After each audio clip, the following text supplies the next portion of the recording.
Question number 6। यदि F x ये है तो प्रदर्शित करो एफ ए एफ बी बराबर F A plus B. If F X is it then show that F A F B F A plus B. देखो बिल्कुल आसान है क्वेश्चन, सॉल्व करते हैं।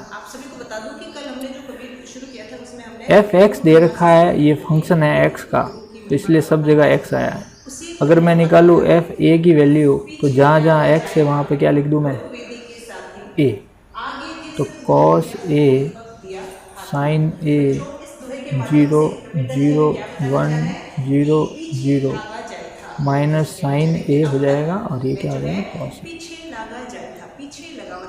इसी प्रकार में एफ बी निकालूँ तो बी हो जाएगा सब जगह जहाँ जहाँ ए है। तो फटाफट लिख देता हूँ इधर।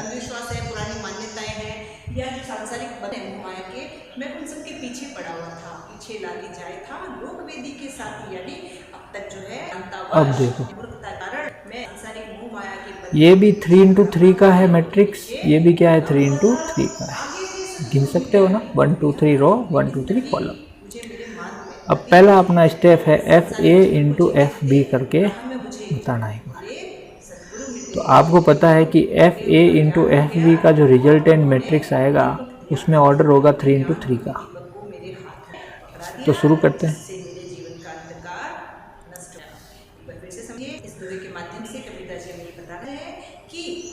तो कॉस वही काम, अब मैं बार बार उतना डिटेल से नहीं बोलूँगा। पहली रो पहला कॉलम, फिर पहली रो दूसरा कॉलम, फिर तीसरा कॉलम, है ना। फिर जब यहाँ पे रो चेंज करेंगे तो यहाँ पे भी रो चेंज करेंगे ना। Cos A into cos B, okay. फिर आ जाओ साइन, फिर माइनस का साइन ए साइन बी। अब देखो पहले सरल भाषा में इसको समझ लेते हैं कि बूढ़ा पे ऊपरा, ये तो हो गया पहला एलिमेंट। फिर आते हैं वही रो और दूसरा column, cos A minus sine B. Cos A minus का साइन बी मतलब ये माइनस को आगे लिख दिया मैंने। फिर माइनस का साइन ए और आगे क्या लिखें कॉस बी,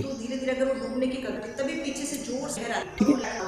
अगला देखो सेम रो तीसरा कॉलम, तो 0 इंटू कॉस ए 0 और फिर 0 है तो 0, फिर 1 इंटू 0 0, तीनों ही 0 हो जाएंगे, है ना। करके देख लेना, हो जाएगा।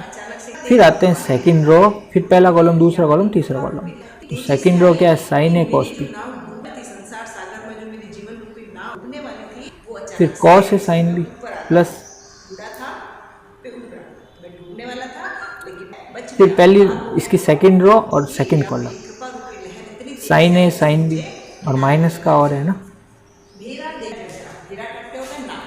आगे बढ़ते हैं। फिर cos A cos B plus का साइन के साथ में ध्यान रखते चलना है। देखो cos A cos B multiply हो रहा है। फिर देखो ये 2 0 है तो इन दोनों को 0 बना देंगे और ये 1 इंटू 0 0 हो जाएगा। आगे बढ़ते हैं। अब लास्ट ये वाली रो बची, तो देखो यहाँ पे क्या हो जाएगा, लेकिन अचानक से इतनी तेज समुद्र में लहर आती है कि वो उस नाव को किनारे पे ले जाती है और उसमें बैठा हुआ व्यक्ति तुरंत किनारे पे पहुंच के कूद जाता है। तो अब ये देखो 0 0, ये भी 0 ये भी 0, 1 और ये 0, मतलब ये 0 हो जाएगा, ये भी 0 मल्टीप्लाई हो गया, ये भी 0, सब 0 0 0 0 हो जाएंगे जोड़ के। अब देखो ये सेम कहानी, 0 sine B 0 0 cos B 0 1 into 0 0। अब यहाँ पे देखो 0 इंटू 0 0 0 इंटू 0 0 1 इंटू 1 1। तो ये 3 इंटू 3 की मैट्रिक्स आ गई। तो इसको एक बार यहाँ पे वापस लिखता हूँ मैं, F A dot F B की जो वैल्यू आई है आप देखना है। Cos A cos B minus sine A sine B होता है क्या, cos A plus B. Formula होता है ये तो ट्रिग्नोमेट्री में, इसका ही जब आप इसको खोलते हो दिया जाता है ना।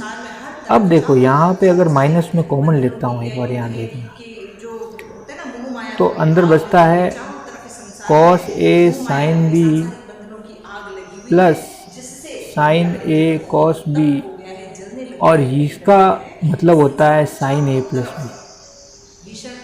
इसका मतलब ये, इसको पूरे को लिख दूँ मैं, माइनस का साइन ए प्लस बी, ये 0 ही है।